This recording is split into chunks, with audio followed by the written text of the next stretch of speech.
చూశారు కదా, ఫర్టిలిటీ అంటేనే 49 అని అర్థం. ఇది ఇండియాస్ బెస్ట్ ఫర్టిలిటీ హాస్పిటల్. 49 అంటే సంతానం, 49 అంటే సంతోషం. 39 ఆంధ్రప్రదేశ్, తెలంగాణ. ముఖ్యంగా అబ్బాయిలు ఈ మధ్య కాలంలో ప్రధానంగా అంటే ఒక రకంగా సఫర్ అవుతున్నారనే చెప్పాలి బట్టతలతో. ఈ బట్టతల ఎందుకు వస్తుందంటారు? ఈ బట్టతల రాకుండా ఉండటానికి కూడా ఏమైనా ట్రీట్మెంట్స్ ఏమైనా ఉంటాయా ఆక్యుపంక్చర్లో? బట్టతల అనేది సహజ సిద్ధంగా రాదు, అది జెనెటిక్ ప్రాబ్లం. జెనెటిక్ ప్రాబ్లం వలన ఒక కారణం అయితే మన జీవనశైలి విధానం అనేది ఇంకొక కారణం అవుతుంది. అంటే తండ్రికి ఉంటే కంపల్సరీ వస్తుందండి. అది జెనెటిక్ ప్రాబ్లం తప్పనిసరిగా వస్తుంది. అది ఎందుకంటే అది పూర్వం నుంచి వస్తుంది, అదేవిధంగా వాళ్ళ పిల్లలకు కూడా వచ్చింది. అది ఒక కారణం. అది కొంచెం తక్కువ శాతం ఉంటుంది, ఎక్కువ శాతం మనకి జీవనశైలి విధానం వల్ల వస్తుంది. ఎందుకంటే మనం తీసుకునేటువంటి ఆహారంలో సరైనటువంటి విటమిన్స్ లేకపోవడం, జంక్ ఫుడ్ ఎక్కువ తీసుకోవడం, ఇది కూడా జంక్ ఫుడ్కి ఎంటుకలు రాలడానికి సంబంధం ఏంటి అనుకోవచ్చు. కానీ ఆ జంక్ ఫుడ్ లోపలికి వెళ్ళి ఆ వచ్చినటువంటి ఆ అనర్థమైనటువంటి ఆ సొల్యూషన్ అంటే ఆ ఎనర్జీ, ఫుడ్ తీసుకున్నటువంటి ఎనర్జీ శరీరం మొత్తం పాగుతుంది. ఆ బ్యాడ్ ఎనర్జీ అనేది మన స్కల్లో ఉన్నటువంటి రూట్ కెనాల్, ఎంట్రుకల యొక్క రూట్ కెనాల్ దగ్గర కూడా ఎఫెక్ట్ చూపిస్తూ ఉంటుంది. అదేవిధంగా మనం వాడేటువంటి షాంపూల నుంచి, ఏదన్నా ఆయిల్స్ నుంచి కూడా చాలా ఎఫెక్ట్ పడుతుంది. ఇక్కడ ఎక్సర్సైజ్ అనేది అవసరం ప్రతి స్కల్కి. ఆయిల్ తోటి ప్రతి ఒక్కళ్ళు కూడా అప్లై చేసి మంచిగా మసాజ్ చేయాలి స్కల్లో. రక్త ప్రసరణ కావాలి. రక్త ప్రసరణ లేని చోట జీవం ఉండదు.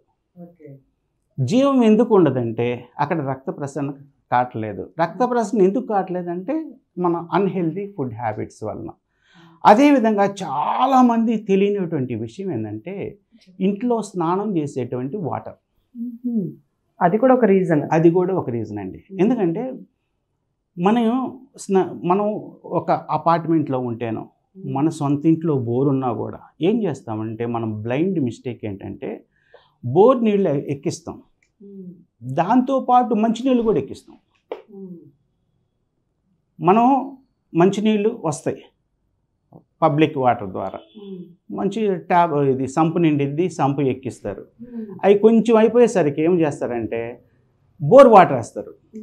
బోర్ వాటర్ వేసరికి ఈ బోర్ వాటర్ మంచినీళ్ళు రెండు మిక్స్ అయిపోయి ఆ ట్యాంకుల్లో ఉంటాయి. మనం ఏం చేస్తాం, మనం జాబ్కి వెళ్ళడము, ఈ కాలేజీకి వెళ్ళడం, ఏదో ఒకటి చేయడం వలన నీళ్ళు వస్తున్నాయా రావట్లేదు అది చూసుకుంటాం. అవి ఏవి నీళ్ళు అనేది చూసుకోం. ఈ బోర్ వాటర్ అనేది భూమిలో నుంచి వస్తుంది, కొన్ని కెమికల్స్ కలిసి ఉంటాయి. పబ్లిక్ వాటర్లో కూడా క్లోరినేషన్ ఇవన్నీ చేసి రిలీజ్ చేస్తారు వాటర్. ఈ రెండు కాంబినేషన్ మిక్స్ అయ్యేసరికి ఏమవుతుంది, అవి వెళ్ళి మనం తలలో ఆ వెంట్రుకలు కుదుల్లో చేరి వాటిని బలహీనపరచడం జరుగుతుంది.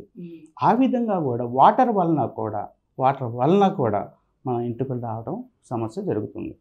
కానీ ఈ సమస్య వచ్చినప్పుడు మనం ఏం చేయాలంటే మన ఆక్యుపంక్చర్ వైద్యంలో మంచి ట్రీట్మెంట్ ఉందండి. ఎందుకంటే ఈ రూట్ కెనాల్స్ని మనం ఆక్యుపంక్చర్ ట్రీట్మెంట్ ద్వారా మనకి ఇక్కడంతా కూడా స్కల్ పాయింట్స్ ఉంటాయి. ఆక్యుపంక్చర్ ట్రీట్మెంట్లో ఈ పాయింట్స్ని యాక్టివేట్ చేస్తాం. ఈ పాయింట్స్ ఉన్నాయి చూసారా, ఈ పాయింట్స్ అన్నిటి కూడా యాక్టివేట్ అయ్యేసరికి అక్కడ రక్త ప్రసరణ స్టార్ట్ అవుతుంది. రక్త ప్రసరణ చేసి మనం అవి ఎందువలన వచ్చాయి అంటే ఏంటి ముఖ్య కారణాలు ఆ వెంట్రుకలు రాలే వాళ్ళకి చెప్పి ఈ జాగ్రత్తలన్నీ తీసుకున్న తర్వాత మనం ఆక్యుపంక్చర్ ట్రీట్మెంట్ ఇస్తూ, అదేవిధంగా ఈ హెయిర్కి సంబంధించి మన హెర్బల్ మెడిసిన్ ఉందండి, ఆ హెర్బల్ మెడిసిన్ కూడా యూజ్ చేస్తూ కొంచెం మంచి హెల్దీ ఆయిల్స్ ఉన్నాయి మన దగ్గర, అవి కూడా అప్లై చేయడం వల్ల వెంట్రుకలు ఎక్కడైతే రాలనయ్యో అక్కడ తిరిగి పుట్టడం స్టార్ట్ అవుతుంది. ఆ విధంగా ఎక్కడైతే ఊడిపోయినాయి అక్కడ మళ్ళా ఒత్తుగా వెంట్రుకలు రావడం స్టార్ట్ అవుతుంది. ఎంతోమంది వచ్చి మగవాళ్ళ నుంచి లేడీస్ వరకు కూడా వచ్చేసి ఆ ట్రీట్మెంట్ తీసుకొని వాళ్ళ వెంట్రుకల ఊడే సమస్య నుంచి బయటపడడం జరిగిందండి. సార్ చెప్పండి, మామూలుగా గ్యాస్ట్రిక్ ప్రాబ్లం ప్రతి ఒక్కళ్ళు త్రేపులు రావటం, దానికి గ్యాస్ట్రిక్ ప్రాబ్లం అని ఒక పేరు పెట్టేయడం. అసలు గ్యాస్ట్రిక్ ప్రాబ్లం ఎలా ఉంటుందంటారు? లక్షణాలు ఏ విధంగా ఉంటాయి? దాని గురించి చెప్పండి. ఈ రోజుల్లో ప్రపంచంలో అత్యధికంగా ఎక్కువ మంది బాధపడుతున్నటువంటి అతిపెద్ద సమస్యల్లో ఈ గ్యాస్ట్రిక్ ప్రాబ్లం అనేది ఒక అతిపెద్ద సమస్య అండి. ఎక్కువ మంది ఈ గ్యాస్ట్రిక్ ప్రాబ్లం తోటి బాధపడుతున్నారండి. ఈ గ్యాస్ట్రిక్ ప్రాబ్లం రావడానికి ముఖ్య కారణం మన జీవనశైలి విధానమే. మనము తీసుకునేటువంటి ఆహారం విపరీతంగా ఫాస్ట్గా తినటం, వాటర్ తాగేటప్పుడు త్వరగా తాగటం, అదేవిధంగా లాలాజలం మనకి శాలివా అంటారు, దాన్ని మింగటం గాలితో పాటు. మింగటం వలన ఏమవుతుందంటే ఈ గాలి వాటితో పాటు కూడా గాలి అనేది డైజెస్టివ్ సిస్టంలోకి వెళ్ళటం జరుగుతుంది. అక్కడికి వెళ్ళినటువంటి ఈ డైజెస్టివ్ సిస్టంలోకి వెళ్ళినటువంటి ఈ గాలి త్రేపుల ద్వారా కొంత బయటకు వస్తుంది, కొంత జీర్ణమయ్యే క్రమంలో డైజెస్టివ్ సిస్టంలో నుంచి కణాల్లోకి వెళ్ళటం జరుగుతుంది ఈ గాలి. అదేవిధంగా కొంత గాలి మన మల రంధ్రము ద్వారా గ్యాస్ రూపంలో బయటికి పోవడం జరుగుతుంది. ఈ విధంగా మనకి ఉన్నటువంటి ఈ అతి త్వరగా తినేటువంటి అలవాటు, త్వరగా వాటర్ తాగేటువంటి అలవాటు వలన, అదేవిధంగా ఈ గ్యాస్ అనేది మనకి రకరకాలుగా ఇబ్బంది పెట్టడం జరుగుతుంది. అదేవిధంగా ఈ గ్యాస్ మనం తీసుకునేటువంటి గ్యాస్ సంబంధించినటువంటి ఆహారం కానీ, గ్యాస్ ఉత్పత్తి అయ్యేటువంటి ఆహారం తీసుకోవడం ద్వారా, అదేవిధంగా ఈ కూల్ డ్రింక్స్ వీటి ద్వారా, సోడాలు, కూల్ డ్రింక్స్ ఇవి తీసుకోవడం ద్వారా అందులో ఉన్నటువంటి గ్యాస్ మన డైజెస్టివ్ సిస్టంలోకి వెళ్ళి ఆ గ్యాస్ ప్రాబ్లం రావడం అనేది జరుగుతుంది.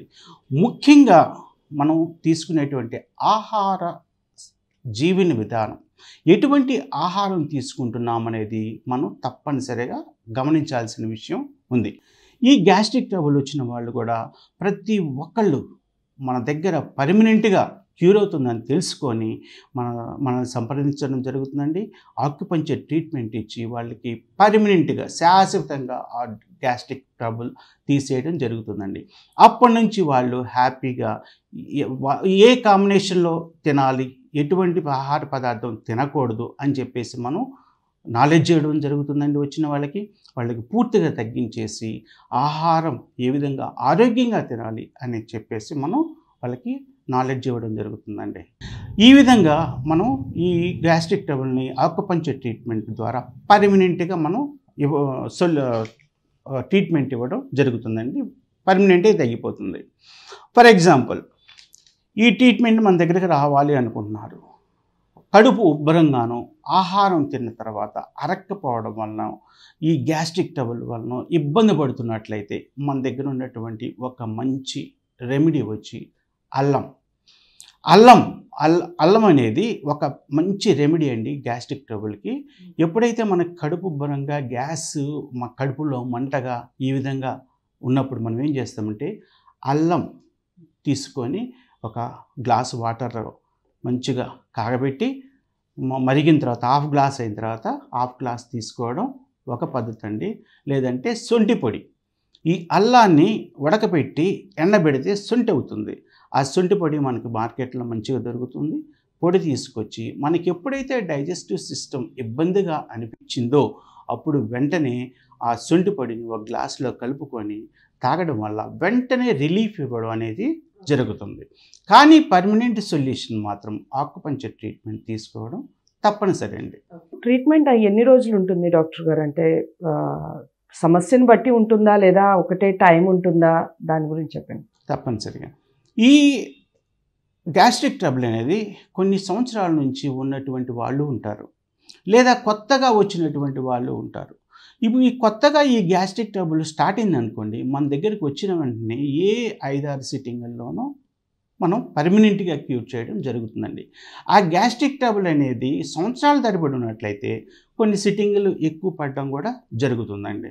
అదేవిధంగా కొంచెం హెర్బల్ మెడిసిన్ యూజ్ చేసి ఈ ఆక్యుపంక్చర్ ట్రీట్మెంట్ ద్వారా అది ఎంత క్రానిక్ అయినా సరే, అక్యూట్ అయినా సరే, క్రానిక్ అయినా సరే, టోటల్గా పర్మనెంట్గా ఈ గ్యాస్ట్రిక్ ట్రబుల్ని నయం చేయడం ఆక్యుపంక్చర్ విధానంలో ఒక గొప్ప పరిష్కార మార్గం అండి ఇది. Thank you so much Venkat గారు. అంటే గ్యాస్ట్రిక్ ప్రాబ్లం అనేది, ఈ ట్రబుల్ అనేది ప్రతి ఒక్కళ్ళలో సహజంగా ఈ మధ్య కాలంలో కనపడుతుంది. కాకపోతే ఇంత సింపుల్గా గ్యాస్ట్రిక్ ప్రాబ్లం అనేది తగ్గిపోతుంది అని దానికి సొల్యూషన్ చాలా చక్కగా వివరించారు. ధన్యవాదాలు.